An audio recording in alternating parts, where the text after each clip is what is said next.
मुंबईच्या महापौर ऋतू तावडे आपल्यासोबत आहेत. त्यांनी हिंदमाता परिसराची पाहणी केलेली आहे. तुम्ही हिंदमाताचा आढावा सगळा घेतले. परत घे.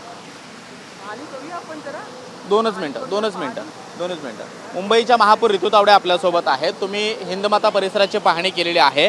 इथली काय परिस्थिती आहे? मुंबईच्या अनेक भागामध्ये पाणी साचलेलं होतं. आत्ताची काय स्थिती आहे? नाही, मुंबईच्या ज्या भागाचं पाणी साचलेलं होतं त्या ठिकाणी अंधेरी सबवे तुम्ही दाखवलेलं आहे.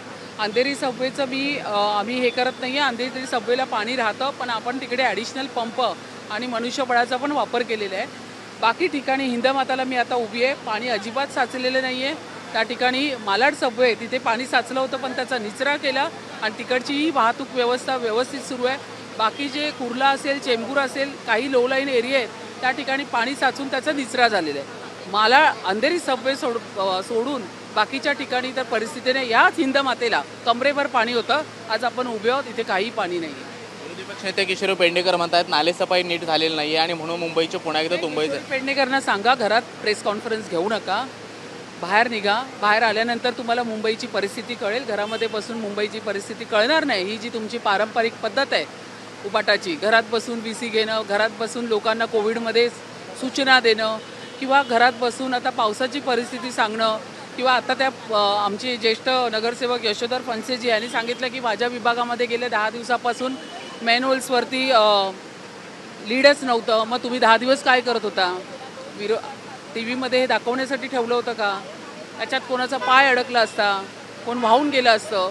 तर अशा पद्धतीने फक्त राजकारण करण्यासाठी नाही, मुंबईची सेवा करण्यासाठी ना पारदर्शकता पाहिजे आणि काम करायला हवं. शेवटचा प्रश्न, अनेक ठिकाणी झाडं उन्मळून पडत आहेत. मुंबईकरांना काय आवाहन करता या सगळ्या पावसाळ्याच्या काळामध्ये काळजी नाही, या ठिकाणी 113 ठिकाणी झाडं नाही म्हणता येणार. काही ठिकाणी झाडं आहेत, तर काही ठिकाणी झाडांच्या फांद्या आहेत. सगळीकडेच 113 ठिकाणी झाडं म्हणता येणार नाही. पण एक माहिती घेतली तर त्या ठिकाणी कुठेही मनुष्यहानी किंवा कुणाच्याही वाहनाचं नुकसान झालेलं नाही आणि तिथे इमिजिएट आमची प्रशासन आहे त्या ठिकाणी गेलेले आहे, पोहोचलेले आहे, तात्काळ मदत गेलेली आहे. महापौर ऋतू तावडे आपल्यासोबत होत्या आणि त्या मुंबईतल्या वेगवेगळ्या सकल भागामध्ये आढावा घेण्याचं काम करतात. सध्या त्या हिंदमाता परिसरामध्ये आलेल्या होत्या आणि पुढे टप्प्याटप्प्यानं अनेक भागामध्ये सुद्धा त्या फिरणार आहेत. मात्र मुंबईच्या ज्या भागामध्ये पाणी साचलेलं होतं त्याचा निचरा व्यवस्थितपणे होतो आहे. कुठेही वाहतूक पूर्णपणे खंडित झालेलं नाही आहे किंवा कुठेही पाणी तुंबवून पूर्णपणे वाहतूक ठप्प झालेली नाही आहे असं देखील त्या म्हणतात. आणि विरोधकांना त्यांनी आवाहन केलेलं आहे की रस्त्यावरती उतरून तुम्ही पाहणी करा आणि इथली परिस्थिती काय ही प्रत्यक्षामध्ये येऊन पहा, फक्त घरात बसून पत्रकार परिषद घेऊ नका असं देखील टोला त्यांनी किशोर पेडणेकर यांना लगावलेला आहे. आणि सध्या हिंदमाताबरोबरच आणखीही काही भागामध्ये त्या आढावा घेण्यासाठी जाताना पाहायला मिळत आहेत. कॅमेरामॅन अमित शिवणसोबत मी कृष्णा सोनारवाडकर, TV9 मराठी, मुंबई.